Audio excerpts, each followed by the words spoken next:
अभी अधिवेशन का समापन सत्र प्रारंभ हो रहा है। हम सबको भारत के यशस्वी प्रधानमंत्री मोदी जी का समापन उद्बोधन सुनने को मिलेगा। 2 दिन का ये राष्ट्रीय महाधिवेशन 17 और 18 फरवरी को जो यहाँ भारत मंडपम में हुआ है, इसमें अनेकों दृष्टि से आगामी योजना से लेकर भारतीय जनता पार्टी के द्वारा राजनीतिक दृष्टि से समाज के हर वर्ग के लिए किस तरीके से पार्टी कार्य कर रही है, हर छोटी बड़ी बात को बारीकियों से इतने बड़े अधिवेशन में, इतने बड़े संगम में उसके बारे में वृहत रूप से चर्चा हुई है। सबसे पहले तो आगामी योजना जो चुनाव के दृष्टि से हम सबको करना है, उसके लिए पदाधिकारी बैठक सभी प्रदेश के अध्यक्षों के साथ, संगठन मंत्रियों के साथ और जो 543 लोकसभा के दृष्टि से जो 160 क्लस्टर्स बने हैं, उन सभी के साथ विस्तृत रूप से चर्चा हुई।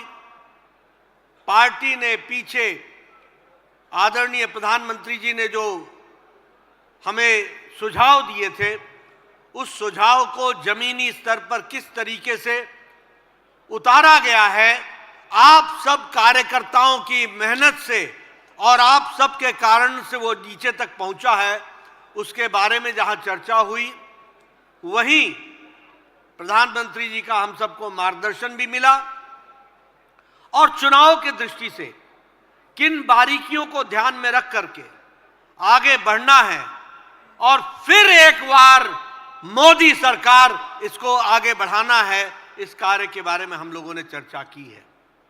मैं सबसे पहले तो प्रधानमंत्री जी को विश्वास दिलाना चाहता हूं और वह विश्वास आप लोगों की ताकत पर विश्वास दिलाना चाहता हूं कि जो सुझाव उन्होंने दिए हैं वो जमीनी स्तर पर उतारे जाएंगे और 370 हम पार करेंगे, इस बात को हम पूरा करने वाले हैं।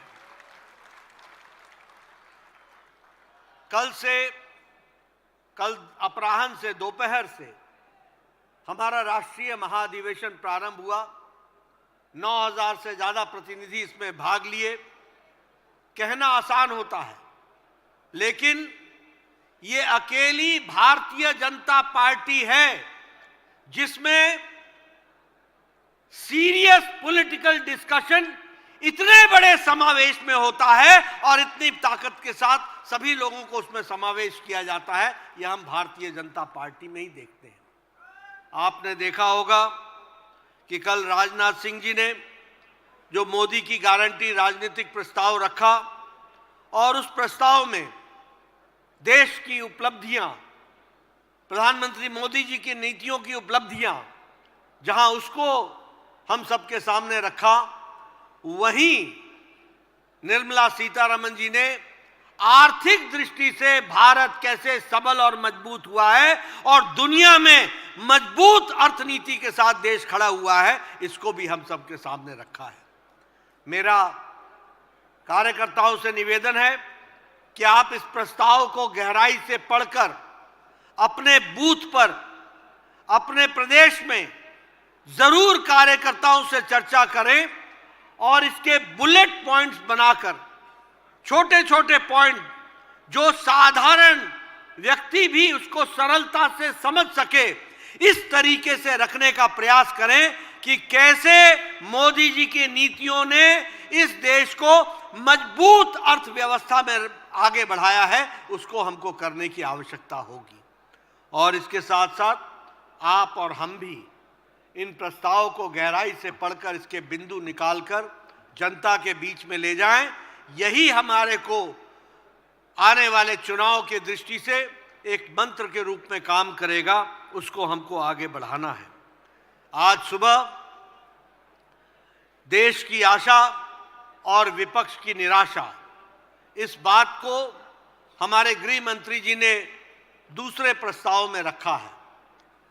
मैं चाहूंगा कि आप इस प्रस्ताव को बहुत गहराई से पढ़िए और इसके साथ साथ जो गृह मंत्री जी का जो वक्तव्य था, जिसमें उन्होंने विपक्ष के नकारेपन को, शब्द अच्छा नहीं है लेकिन उससे ऊपर का शब्द मिलता नहीं है मुझे, ऐसे नकारेपन का जो उन्होंने पिछले 10 सालों में अपने आप को दिखाया है, उसके बारे में गृह मंत्री जी ने बहुत तफसील से, बहुत गहराई से हम सबके बीच में रखा है।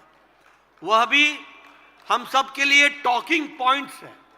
वो टॉकिंग पॉइंट्स आप उस भाषण में से निकालकर, उस प्रस्ताव में से निकालकर अपने दिमाग से, जब हम राजनीतिक चर्चा में जाते हैं तो जहां हम अपनी उपलब्धियां बताते हैं, वहीं विपक्ष के नकारेपन को भी हमको सामने लाना है और उनके अकर्मण्यता को भी हमको सामने लाना है। और इसलिए पूरे पैनेपन के साथ, पूरे शार्पनेस के साथ हमको विपक्ष को जो उन्होंने पिछले 10 सालों में इस देश में विपक्ष की भूमिका भी नहीं निभाई है, इसको भी हमको उजागर करना है। और इसलिए इस प्रस्ताव का उपयोग करते हुए हम सब लोगों को आगे रखना है। जो वक्तव्य राम जन्मभूमि पर आया है, उसको पढ़कर समय समय पर उसको भी ध्यान में रख करके उसका भी हम उपयोग कर सकते हैं। और इसके साथ साथ जैसा कि प्रधानमंत्री जी ने हम सबको कहा था कि ये जो राष्ट्रपति जी का अभिभाषण है, इसमें उपलब्धियों का मिश्रण है, एकदम जिसको बोलते हैं क्रिस्प तरीके से एक एक वाक्य, एक एक उपलब्धि बताता है। तो हम उसका भी उपयोग करें और हर पंचायत में, हर बूथ पर इसको पढ़ करके इसके बारे में चर्चा करें।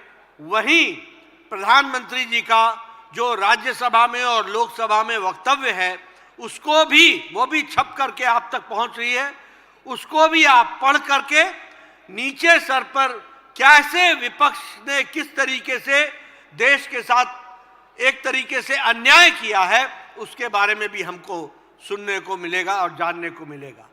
मैं इसके साथ साथ एक वाइट पेपर जो निर्मला जी ने आर्थिक नीतियों में जो घपला और कुशासन यूपीए की सरकार ने किया था, उसका विस्तृत ब्यौरा, और उसमें छोटे में भी पॉइंट वाइज भी दिया है और पूरा इलैबोरेट भी दिया है, इसको भी, इस वाइट पेपर को भी हमको नीचे ले जाना है। इसको हमको सही ढंग से रखने की जरूरत है, यह हम सबको करना होगा।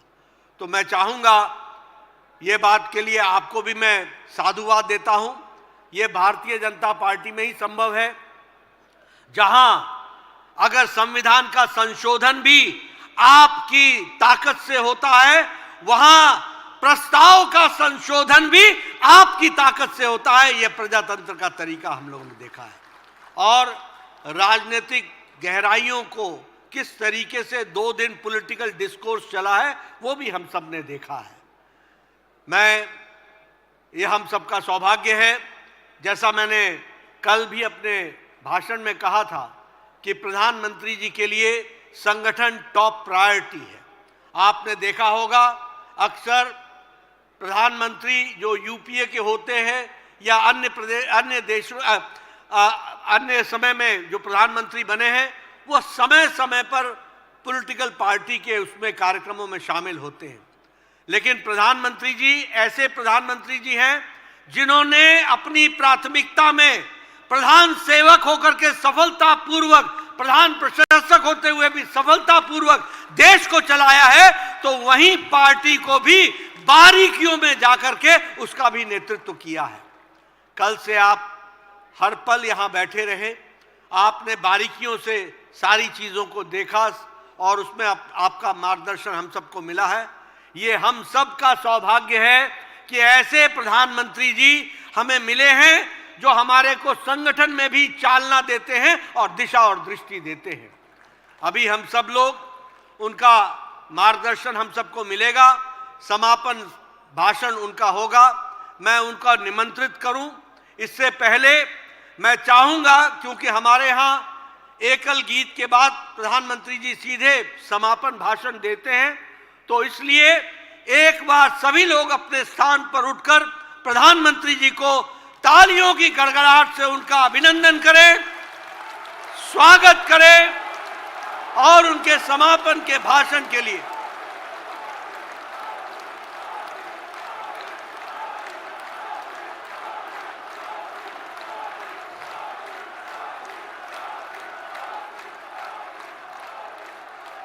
मैं प्रधानमंत्री जी को सादर आमंत्रित करता हूं। एकल गीत के पश्चात आपका उद्बोधन होगा, माननीय प्रधानमंत्री जी, और उससे पहले एकल गीत।